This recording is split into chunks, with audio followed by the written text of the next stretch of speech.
disgraceful, treacherous cheats, and blatant disrespect to football. So much for the name LionsXII. Hi, my name is Fidel's Khan and welcome to The Den. No, it's just LionsXII. Really? Really? What's the point? I don't think the 12th man will come down also. With 30 minutes left in the game, LionsXII and Johor FC stopped playing football. The match ended 0-0 with both teams progressing to the next round. With me, Bati and Ikhlas.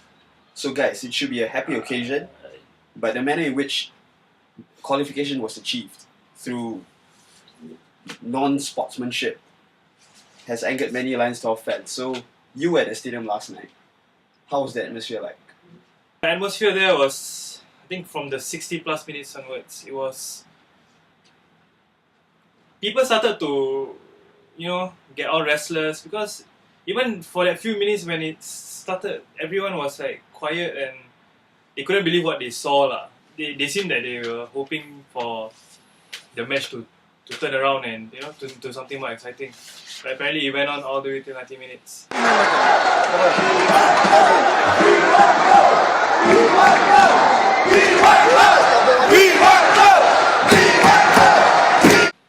And if you were there, you will know how bad the atmosphere was. Everyone was booing our own team, our own LionsXII, and it's just so disgraceful.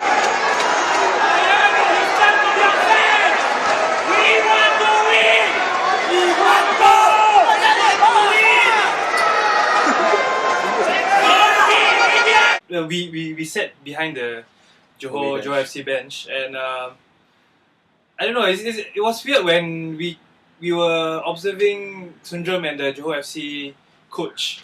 They were looking at each other, throughout that when they started to play possession, to keep the ball and all that. I mean, everyone was angry, but they were smiling and looking at each other as though they are, passing some kind of signal or something. So I just find it really weird. So, Bati, both of us kind of saw this coming. We thought they were gonna, just plan for a draw, just Kelong the match.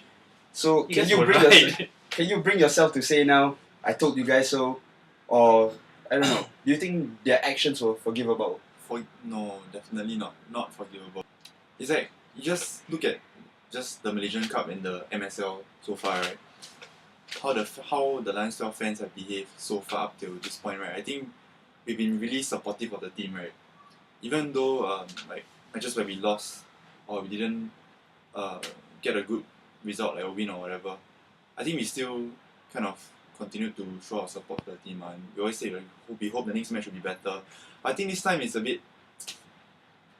gone a bit too far. I think so it's really disgraceful. Yeah, I don't even feel like saying I told you so. Like I said in the previous episode, I hope it wouldn't happen, right? But they were right. They watched our previous episode, listening to your Rasuah prediction. It's true.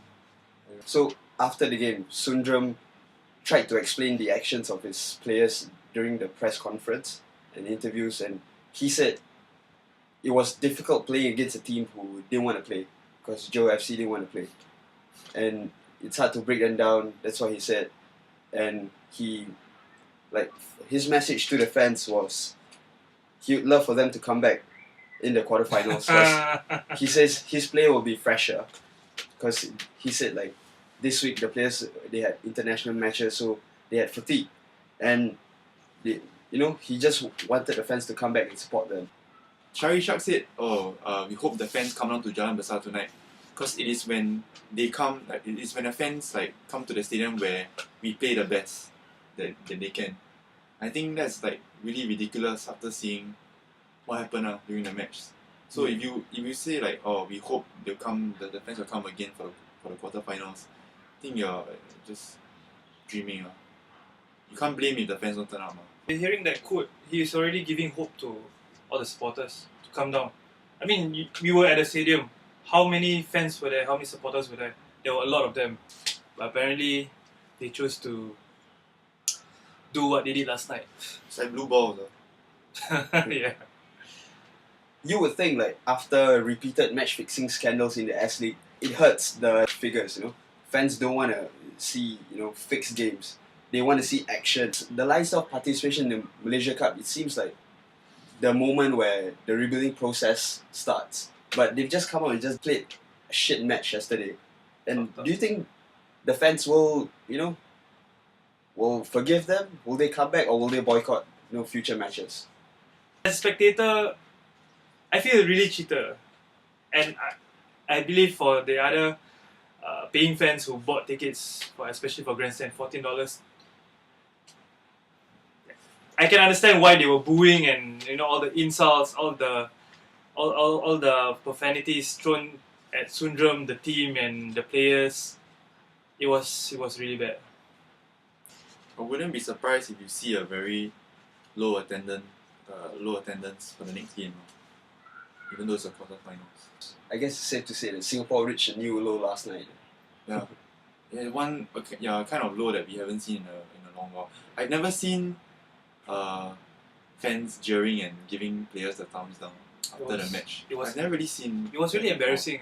The LionsXII have been building quite a good reputation for themselves already, and just one single match, or not even a full match, half an hour of lousy play and cheating can just destroy that whole reputation. The fans were really angry. They were saying, "Sack Sundram, sack Reddy, we want Fandi."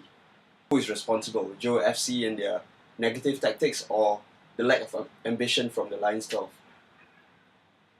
Is it the same? I thought both of them had the same agenda in mind.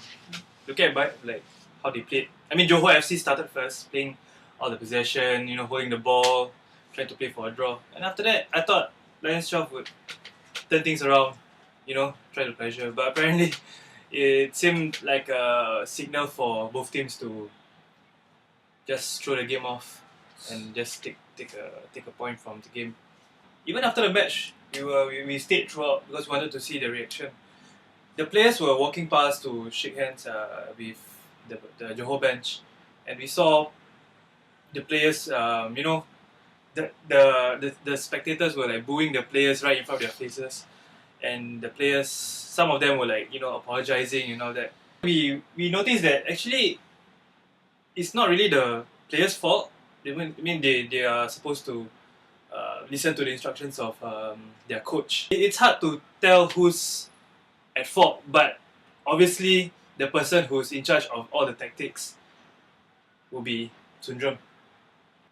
Okay, we just bring in the illustrator real quick here. So, you guys, what is wrong with this photo?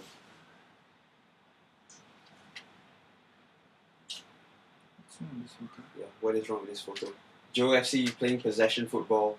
The only LionsXII player you see there is Karul Amri, and he's way out of position. You can see how LionsXII was set up. They just sat back. Yeah. They didn't even want to pressure. They didn't want to close down. I remember they strung 40 over passes, in a row without any pressure from any LionsXII player before they proceeded to pump it upfield. I remember it's ridiculous. At one point in time, because I was watching on the TV, one point in time the commentators just kept quiet. They didn't have anything to say. For minutes, for a few minutes. I think. Right. So one more question: do you think it's the right decision to have Shahrul Ishak as Silk Pro ambassador? Yeah, because it adds to his nickname. It's like Shahrul, Shoryu, Silk Pro, Ishak now. But I think Agu's got the better hairstyle. Shouldn't Agu be a Silk Pro ambassador? Agu doesn't wash his hair. You can't wash braids. They need a special kind of shampoo for that. After the game last night, several LionsXII players have taken to Twitter to express their disappointment at the result last night. And yeah, here we see a few of them with their quotes. Isa Halim saying painful memories, but he promised to the fans that they will make it up to the quarterfinals and they really do need the fans back. And Safwan, he's just happy to be back playing in a match. And for Bahagi Kaizan, he wants to look at the positive side of it. And he's looking forward to the quarterfinals. But he did apologize to the fans and explain that we are just following orders. And he said he felt for the fans who would turn up. Okay. Right. I guess wait, what match? There was a match last night? I think it was a training or something. Right. Yeah, It was a kickabout. that reminds me of what, I thought it was a soccer clinic what or something. the commentator Jamie Rees said during when they started playing that stupid kickball tactic. What did he say? He said the only time he saw players doing this right was during training, where you scored a point or a goal by stringing 10 passes in a row together among your team. So, but that encouraged the opposing team to pressure you, to make you lose the ball. Because you know what I mean? During training, As you play 10 passes, you score a point. Oh, okay. Yeah, So- that's the only time he saw. So do you keep like track of the number of passes if you had done so? Who won the match? It was a close fight. What do you mean? Who won the match? Like let's the 10 more passes equals 1 point, right? Yeah. So Johor FC and LionsXII they were Looking doing at that. passes. So who won the match last night? I think It was close, but I think they were I think Lions it was Johor FC Johor FC. because it started earlier lah. It was tough to see. We It was should a have a close. stat. It was a close match. Yeah, it was a close match. It was a close. I think it was like how many passes? 150 to 151 I think I don't know. not bad. They or 0.5. very Spain-esque. Yeah, Tiki Taka. I like the part when they drop on the floor. You know, was it a warm up? When the players had to drop and touch their legs or something. Maybe it's like Then a they forfeit or changed. something. It was a game. It was a game. I think it was a game, but a bit too rough. Alright, on with the Twitter conversations. Okay. Hairulism Juma, the substitute goalkeeper for last night, he tweeted memories of Laos 2009. Ooh, what happened? And Gabriel Quack and Fazli Ayub, former LionsXII players, they also took to Twitter to, ask what happened in the match last night. Gabriel Quack said Sundram did a Terry Padmanabhan in SEA Games 09 against Laos. And yeah, the thing is, in SEA Games 2009, in the group stage, Singapore were facing Laos and they've already qualified and Laos just needed a point. So both teams just decided to not play football at all for that match, ensuring qualification for both teams. And Gabriel Quack actually went on to, explain in his Twitter conversation with Fazli Ayub is that in 2009 against Laos, whenever they attacked, they got scolded by Terry Padmanabhan. And Sundram just adopted that tactic for last night. Whoa! Wow! Were they punished for that? No, I don't think so. The under-23s weren't punished for that game. I don't think so. Or maybe Okay. it's just NS. Who asked you all to attack? Go attack lah! How you all can play? Before we end the show, I just want to ask one impossible question from you guys. Take one positive from last night's game. I think they will improve with their passing, with their possession play from now on. I think that's the only positive thing. It was nice to see like the players Yeah. that were playing for the first 11 were all like our first choice players. You had Amri and Sharry Sharp up front, which I think should be the first choice strike partnership. It's good. For Safiro to be totally dropped from the squad, I was really pleased. I was thinking, wow, Sundar actually listened to us. My highlight for the match would actually be Damn. Nikki Mueller. Man. Even She with was- short hair, Yeah. shorter than my hair.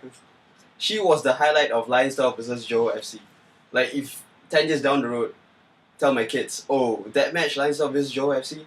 No, I don't remember about, like, what match fixing, no. What? No. Raswa, no. Nikki Mueller. Yep. Damn. Ooh.